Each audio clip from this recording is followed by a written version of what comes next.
പണ്ട് സ്കൂളിൽ പഠിച്ചിരുന്ന വെച്ച കാലത്ത് ഞാൻ നല്ലൊരു അത്ലറ്റായിരുന്നു, നല്ലൊരു സ്പോർട്സ്മാൻ ആയിരുന്നു. അതായത് സ്കൂളിൽ ജമ്പ് ഐറ്റംസ്, അതുപോലെ വോളിബോൾ, ഫുട്ബോൾ, അങ്ങനെ എല്ലാ മത്സരങ്ങളിലും ഒന്നാം സമ്മാനം നേടി ഷൈൻ ചെയ്തിരുന്നൊരു കാലഘട്ടം ഉണ്ടായിരുന്നു. അന്ന് എനിക്കൊക്കെ അസൂയുള്ള ക്ലാസ്സിലെ ഈ പഠിപ്പിസ്റ്റുകളോടാണ്. കുറേ കൊച്ചു പിള്ളേരുണ്ട്, എന്ത് ചോദ്യം ചോദിച്ചാൽ ഉത്തരം പറയുന്നവർ.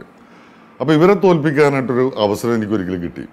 കാരണം ഈ 1000 മീറ്റേഴ്സ് റേസിൽ ഈ കുട്ടികളാണ് പങ്കെടുക്കുന്നത്, മിക്കവാറും എല്ലാവരും. അപ്പം ഞാൻ അതിനുകൊണ്ട് പേര് കൊടുത്തു, ഇവരെ തോൽപ്പിക്കാൻ വേണ്ടി മാത്രം. അങ്ങനെ മത്സരം തുടങ്ങി. ഞാൻ ഈ വലിയ കാലും വലിയ ഉയരമൊക്കെ വെച്ചിട്ട് നല്ല ഡിസ്റ്റൻസിൽ മുൻപിൽ പോയിക്കൊണ്ടിരിക്കുക. ഭയങ്കരമായിട്ടുള്ള കൈയടിയും ബഹളവും കാര്യങ്ങളൊക്കെ നടന്നുകൊണ്ടിരിക്കുന്നു. ഒരു 2 റൗണ്ട് ഓടിക്കഴിഞ്ഞപ്പോൾ കണ്ണിൽ ഇരുട്ട് കയറണ പോലെ തോന്നി, കുറേ നക്ഷത്രങ്ങൾ പോലെ കണ്ണിൽ മിന്നി. പിന്നെ ഞാൻ കാണുന്ന ഈ കൊച്ചു പിള്ളേർ എന്നെ ഓവർടേക്ക് ചെയ്ത് ഇങ്ങനെ മുമ്പോട്ട് കയറി പോകുന്നതാണ്. നാണം കെട്ട് മാനം നഷ്ടപ്പെട്ട് മരിച്ചാൽ മതിയെന്ന് തീരുമാനിച്ച ഒരു ദിവസമായിരുന്നു അത്. അന്ന് ഞാൻ പഠിച്ച ഒരു പാഠമുണ്ട്. അന്ന് തോറ്റപ്പോൾ ഞാൻ പഠിച്ചൊരു പാഠം: ആരെയും തോൽപ്പിക്കാൻ വേണ്ടിയിട്ട് മത്സരിക്കരുത്, ജയിക്കാൻ വേണ്ടി മത്സരിക്കുക. ജയിക്കാനുള്ള ലഹരി ആസ്വദിക്കാൻ വേണ്ടി മത്സരിക്കുക.